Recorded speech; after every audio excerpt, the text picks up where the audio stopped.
Hey, happy Friday, people. Today we got our Friday PICKEM. We're going to do our Week 10 PICKEMs and give away $100 from the channel to the winner at the end of the season. This is our third week. Last week, not giving a shit. I took 3 underdogs, Green Bay, Tennessee, and the Bears, and they all hit. So I went 3 for 3. Right now I'm 5 for 6 on the year. So after we're done doing the picks, you leave your comments down below. You know what to do. But first of all, let's get into this NFL. Because in real life, I picked 3 for 3 on our show. In real life, I got killed. Now, the bookies cleaned up last week. You know, where do I start? I mean, Cleveland killed Cincinnati 41-16. Denver beat Dallas 30-16. Atlanta beat New Orleans. Atlanta, we think everybody stinks. Jacksonville beat Buffalo. The Giants beat the Raiders. Baltimore beat Minnesota in overtime. Maybe that was a precursor of what was to come, and we didn't see it. And Kansas City didn't cover again. If anybody ever bets Kansas City and lays the points this year, I'll cut your fucking fingers off. Like, listen, Kansas City, we established this. We talk. We have a lot of talks. Hopefully you guys are repeat offenders on the channel. You would know that Kansas City has not covered in a year and a half. They don't cover. I literally went with an Aaron Rodgers-less Green Bay, took the 7 just on the principle that Kansas City doesn't cover. So you know how I feel about them. What else last week? Tennessee beat the Rams. Tennessee has literally murked every powerhouse team in the NFL over the last month. They went through Buffalo. They went through Kansas City. They beat the Colts when the Colts got hot. And then they beat the Rams without Julio and Henry. Man, the NFL is wacky. I don't trust any teams laying points. There's a lot going on. We're halfway through. There's a lot of teams in the playoff bracket. I mean, the playoffs are like, there's a lot of teams in the playoff hunt. There's 7 spots, but there's 11, 12 in each conference. But before we even start with the picks, let's talk about what's going on in the NFL. It's been a tremendous 24 hours. I said in the beginning of the week, I got a phone call from a person who's locked in with the team. And long story short, they told me Odell Beckham was going to the Rams. And he's on the Rams now. I am so fascinated with this case study because I want to see, is this going to be like when Randy Moss had a stop off at the Raiders and he didn't do anything? If you guys don't remember this, Randy Moss was the man on Minnesota. Then he went to the Raiders and he sucked. Nobody could figure it out. Then he went to the Patriots, broke every record in the world. Now, I don't think I can put Odell in Randy Moss's class. Odell Beckham, as talented as he was, maybe is, he's no Randy Moss. Now, he had a nice career with the Giants. It didn't end well. And Cleveland has just been a colossal failure. Now, he's going to a team that makes no bones about it. They're a passing team. The Rams throw the rock. Unlike Tampa Bay, sometimes they have games where they throw all the time. They don't run enough. Then they get back to it. Then the next week, you'll see Leonard Fournette carry 18 times, 14 times. The Rams, they just pass. They run when they have to. They run out of necessity. They run to set up the pass. I mean, they pass to set up the run. They're throwing. Then when you think you're not really sure, they run. They're reverse. So now, Cooper Kupp is going to be the number 1 receiver on the team. So, wow, imagine that 4 years ago if you said Beckham and Cooper Kupp are on a team. That's crazy. Cooper Kupp's the number 1 receiver. In my estimation, Robert Woods is staying the number 2. They're going to use Odell everywhere because they have such a creative offense, and Odell can play the X, the Z, or the Y. That means either receiver on the line, off the line, or the slot. Odell can run routes under all 3, which makes him more valuable. That's number 1. Now, I see one thing I love about the Rams are the deep drops and the extended routes. They don't run slants and posts. They literally will roll. Stafford will roll right off tackle and stop, like a half roll. And the receiver from his right will cross and keep crossing. He'll literally throw it a 35, 40 and cross to the other side of the field, those long crosses. Now, I see Odell coming. Now, they have to respect Kupp and Woods. They have to respect those guys. So you're going to see guys jumping on those guys, and you're going to see Odell catching it east and west. I just can't get it out of my mind. Everything in Cleveland was up and down, up and down. You're going to see Odell catching east to west with space. And unlike Deshaun Jackson, that little bitch that ran out of gas, I don't think Odell will run out of gas when he catches it. If you guys remember this, I got a photographic memory. It was a Thursday night. The Rams were playing Seattle. I needed Stafford in my fantasy. He hit Deshaun Jackson, who's basically they were trying to give him the role that Odell has right now. Deshaun Jackson comes on a deep cross. Everybody else is coming. He hits him, and he's got real estate sideways, and he's turning it. And instead of turning it and breaking it for a touchdown, he literally ran out of gas. So I think Odell is going to get a lot of opportunities in those crossing routes. And with Matthew Stafford playing at an MVP level and the quality of receivers on that team, the quality of the whole team, if Odell Beckham doesn't produce here, he will never produce. So I see Odell Beckham catching 4 to 5 balls every week for 65 to 75 yards. He'll be a 4.5 catch guy. He'll be listed at 3.5 soon, but here's his averages. He'll catch 4 balls a week on average for 65 to 70 yards. That'll be his average. I don't see him gobbling up a chunk of Cooper Kupp and Woods and messing up the team. I see him being a piece. I see Odell Beckham needing the Rams. The Rams don't need Odell Beckham as much as he needs the Rams right now because his career is nosedive. You got to think about all these things. Isn't Jarvis Landry like his best friend? Like, why did he want out of Cleveland so bad? He's a head case. Jarvis Landry's his boy. He couldn't even stick on the team with his boy. Red flag, red flag. And that's that. The other thing that I'm really excited about is Cam, my boy Cam. Cam Newton is back where it all started, where he was the MVP, where he was the man, the myth, the legend, Superman, dabber. Cam is back in Carolina. Now, he's healthy.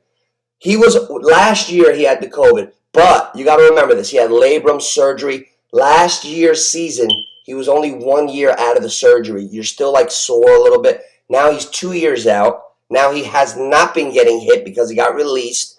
He's in shape. He's ready. And he never had Christian McCaffrey. Okay? Now, Cam Newton's got McCaffrey. He's got nice talent. And he's got a defense. Carolina right now, let me see. Carolina is in the playoff. Oh, no, they're 8. Carolina right now is the number 8 seed. Looking in, they're 4-5. They're on par for a playoff push. Grabbing Cam Newton, they're behind Atlanta, who's 4-4, and a New Orleans team who's 5-3 that's got to play Tennessee this week. So Carolina, with Cam Newton and the boys, are going to try to make a playoff push. And we've had so many wacky games that there's no telling. I mean, in the NFC, you got 11, 12 teams. You got Seattle still looking in. They're 3-5. Russell Wilson comes back this week. Minnesota, they're a wacky team. They're 3-5. They're looking in. Carolina's outside looking in. And in the AFC, you got Cleveland, number 9 seed at 5. Cincinnati's the number. Oh, Cleveland, you got 11 teams that are over 500. Right now, Denver's 5-4. 11 seed. Cincy 5-4. Cleveland 5-4. Kansas City 5-4. They're all out of the playoffs if the season ended today. So, this is a big week. So, let's go down the board. Who do we like? Who do we like this week? Well, let's start with the NFC East. First of all, we got Buffalo, who just got beat by Jacksonville, laying 11 on the road to the Jets. Now, I'm a Mike White fanboy. I love this kid White. The only reason the Jets didn't cover against the Colts last week is because White got hurt. When I saw him shred the Bengals, when I saw him come out last week and begin to shred the Colts, I'm a believer. That's number one. Hold your thought. Number 2, DraftKings broke the record last week for the most money ever booked. The bookies killed the bettors last week. The favorites are all losing. They're definitely not covering. The money lines are hitting on underdogs like it's Tic Tacs. So no, you got to think about that. Nobody's covering. All the underdogs won. DraftKings cleared almost $1 billion on NFL loser bettors. So you gotta think. Fuck the teams. You gotta go with the trends. Buffalo road favorite by 11. Jets, Mike White showing me something that he's a real quarterback. Give me the Jets plus the 11 at home in New Jersey. In New Jersey, give me the Jets. Now, here we go again. I'm going on principle alone. Think about this. Tampa Bay, Tommy, minus 9.5 at Washington. Okay? Antonio Brown, they just scratched him. Out again. He was in the walking boot. Gronk, last time I checked, his ribs didn't get unfractured. He's out still. You got a compromised Tampa Bay laying 9.5 on the road to Washington. We know Washington's got Heineke, decent. They got decent players. 17, McLaurin, more than decent. They got capable guys. Give me Washington plus the 9.5 on principle. Give me the points. I want to win money this week. I gave the dogs on my show last week, went on the real deal Sunday, lost my money because I was so sure these teams I was playing it safe. Now, I got to go with the trends and be smart. I've been on this earth long enough. I've been in this game over 20 years. Give me Washington plus the 9.5 because I don't want to lay 10 on the road. You see all the time, oh, a deflection, he runs it in, he fumbled. Now, you're losing 14-3 to Washington, and you're laying 9.5, you know what I'm saying? Anything goes wrong, boom, you're dead. So give me the Jets plus the 11. Give me Washington plus the 9.5. Here we go again. Atlanta. Here we go with the inflation. Atlanta. They're fucking excuse my language. They're plus 8 at Dallas. Dallas just got their ass kicked by Denver. Atlanta just won against the Saints. It's a set-up sucker bet for all the people that are intoxicated with Dallas. Give me Atlanta plus the 8. And I will throw a little something on every single money line dog this week. I will go down the money line and throw $5 money line on every dog just to see. I just want to do a case study. But give me Atlanta plus the 8. They could beat Dallas outright. Or I could see Dallas winning by a touchdown or less. I don't trust anybody. I'm on the no trust. I don't trust you. That's where I'm at right now with the NFL. Jacksonville just beat Buffalo. They're plus 10 at Indy. I dare you. They're daring you. Okay, dare me. I'll take Jacksonville plus the 10. Indy, I know they're good. I just watched Jacksonville beat Buffalo. Maybe they're growing as a team. Maybe the rookie curve for quarterbacks, Trevor Lawrence. I don't know. I don't know what's going on. Backup, I don't even know. Just give me the Jacksonville plus the 10. I'm not laying points with these scud-old teams. Not doing it. Detroit plus 8 at Pittsburgh. Oh, this one is set up. Pittsburgh is finally on a run. They're 5-3. I had to apologize last week to Big Fat Ben. Detroit stinks, right? Perfect sucker bet. Give me Detroit plus the 8. They might win their first game of the season. Big Fat Ben could definitely throw a couple right to the other team, and there goes your cover. There goes your cover. Give me I'm going all dogs. It's going to be a dog day afternoon. It's going to be a dog day afternoon Sunday. Don't you lay those points. Detroit plus 8 against Pittsburgh. I'm taking 11. I'm taking 9.5. I'm taking 8. I'm taking 10. I'm taking 8. Come on, what are you kidding me? New Orleans. Okay. I'm sticking with the dog again. New Orleans Saints, who are minus Jameis Winston. They didn't go grab Cam. They're all screwed up, right? I mentioned just a little while ago that Tennessee has murdered the meat and potatoes of the NFL the last month.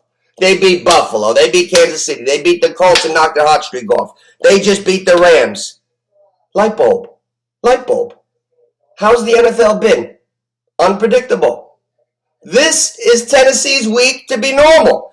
Give me the Saints plus the 2.5 and a head scratcher. Tennessee just beat every great team. It's a subconscious mental letdown. Dude, you just beat the Rams. You beat the Chiefs. You beat the Bills. You beat the Colts. You got no Henry. No problem.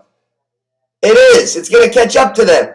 You know, think of it as it really is. Give me New Orleans plus the 2.5. Tennessee streak ends when I say it does. Because I'm with the trends. I'm feeling it. I'm feeling it this week. New Orleans plus 2.5. Now, yeah, that's right. Tennessee's going down this week. Cleveland Browns. They're a dumpster fire. We don't know if Nick Chubb's playing. He's got to get 2 negative COVID tests within 48 hours, and he's got to travel alone and make it to the game. I don't think Chubb's playing. They're at New England. New England's tough. Cleveland banded together. No Beckham, no problem. They won last week. They beat Cincinnati 41-6. 41-6. Well, they had Chubb last week. New England, I'm starting to believe in a little bit. They're holding on, and they want that division. Belichick's picking up steam. The young quarterback's picking up steam. For the last game of the 1 o'clocks, and this is the last game of the 1 o'clocks, I like the favorite. I like New England minus the 2.5. Yep. I like New England minus the 2.5 over Cleveland. The dumpster fire roars ablaze. Now we go to the 4 o'clocks, and we're rolling. We got the Carolina Panthers plus 10.5 at Arizona. Kyler Murray was in a walking boot. I'm not sure if he's playing or not. I didn't get that updated information yet. Cam Newton signed. I took the game early at plus 10.5 in case Cam Newton's playing. I'm going for it. I'm drinking the Kool-Aid. I'm on the hype train. Plus 10.5. If Murray doesn't play, I know they won without him. Just give me Carolina plus the 10.5 because I don't trust anybody to cover. And McCaffrey's back. Carolina's got a good defense. Any team with a good defense like Carolina's, I'll take the 10.5. And if Cam plays, I really like it. Okay, Minnesota is playing the Chargers. Minnesota is at the Chargers. That's the only one I don't have a line down for. I don't know why. Minnesota plays to the level of their competition. The Chargers, they're another team. They've shown that they do have chinks in their armor. Minnesota is plus 3 at the Chargers. I love me some Herbert. He's legit. He's for real. Minnesota just beat. Who the hell did they play? Oh, they killed me. Minnesota screwed me in some way. You know what? That's my rat team. I'm going to look for Justin Herbert at home in LA, laying the 3 to beat Minnesota because Minnesota's too up and down. They just had a tough week. They play to the level of their competition all the time. And I'm just going to go with the Chargers laying the 3, even though I'm tempted to go all dogs because I'm on such a dog run. But I would say that the Patriots and the Chargers are the 2 favorites that I like so far. And here comes my 3rd favorite. You Philly fans are going to get mad at me for this one, but I got to be honest. I've been down on Denver. Now I'm up on Denver. Denver started out 3-0. I was the biggest hater on them. Then they lost a bunch of games, and I'm saying, ha, I told you so. Now Denver kicks the shit out of Dallas. But more importantly, I've been paying attention to them the last couple weeks because of a fantasy move that I made. I had to pick up Melvin Gordon. He was on the waiver wire. I picked him up, got a few backs down. I've been paying attention to Denver. Denver has one of the sneakiest, best 2 running back tandems in the NFL. They got Williams, the rookie, who's electric. And they got Melvin Gordon, who's a very good pro. Melvin Gordon is a solid pro running back. Now, I've been getting 70 yards, 120 all-purpose yards, 130 all-purpose yards, 85 yards. And he's not even, Melvin Gordon, and he's not even leading his team rushing. Williams is. Now, those are the backs, right? We know the quarterback doing a nice job, doing a very nice job. I love me some Teddy B. I think they're good enough there. Now, receivers. The one overlooked receiver I'm always hearing about, Judy and the other guy. Patrick has not been getting his respect all season. He's been on everybody's waiver wire in fantasy all season. and he's been putting up numbers all season. So Denver with sneaky good receivers, good defense, Nick Fangio. I think they're going to cover the 2.5 at home. Philly's traveling across country to Denver. I like the Broncos to keep rolling because I'm seeing some type of momentum. A lot of teams, I'm not seeing shit with all these step backs. Lamar, step back. Rams, step back. Denver, I'm seeing momentum, and I think they will roll. They'll keep running that rock, and they'll beat Philly. That's my pick. Okay? So we got Denver as the third favorite that I like out of all the games so far to beat Philly. Denver's at home. Now, also, this is a great game coming up. Seattle is +3. I believe Russell Wilson is playing, and I believe Aaron Rodgers is playing. So we're going to take this as if everybody's playing. Seattle's +3 on the road, Green Bay. You know, everything, all the signs point to Green Bay. All the signs point to Green Bay. Seattle, Russell Wilson's first game back. We don't know how he is. Russell Wilson gets on my nerves a little bit. A little corny. One heart, one mind, one heart. Come on, Russell. Take it easy. Give me Aaron Rodgers. Give me Aaron Rodgers laying the 3. Packers roll because I just believe they're better everywhere. I like DK Metcalf. I love Devontae Adams. I like Wilson. I love Rodgers. I like Seattle's backs, and that's a stretch. I love Aaron Jones. Give me the Packers to roll. Now we go Sunday night. The Kansas City Chiefs. What do we say about the Chiefs, boys and girls? What do they never do? You should know it. The Chiefs never cover. The Chiefs. Say it again. Say it again. Say it again. The Chiefs never cover. Okay. On the grounds of that alone, I cannot evaluate this game according to the football players on the field. I know we got Mahomes. I know they've been up and down. They had a big play to win the game. Maybe they're getting their momentum back. They got Kelsey. They got Hill. We know what they got. We know Fat Andy's on the sideline and his red balloon calling plays with his headset. We know Derek Carr's the quarterback of the Raiders. Josh Jacobs, Renfro leading the team and receiving now with Ruggs gone. We know Waller, the battle of the best tight ends, Waller, Kelsey. But we know Kansas City doesn't cover. And Kansas City, once again, the nerve on these odds makers, the balls, the cojones on these odds makers, making Kansas City a road favorite when they forget winning. They haven't covered in 2 years. They never cover. They didn't cover last week when they played Green Bay with no Aaron Rodgers. They never cover. They didn't cover against the Giants. The games that they really don't cover, they lose outright. What are they, 5-4? Give me the Raiders at home plus the 2.5. Definitely. Don't you dare bet the Chiefs. Sunday night, Raiders plus 2.5.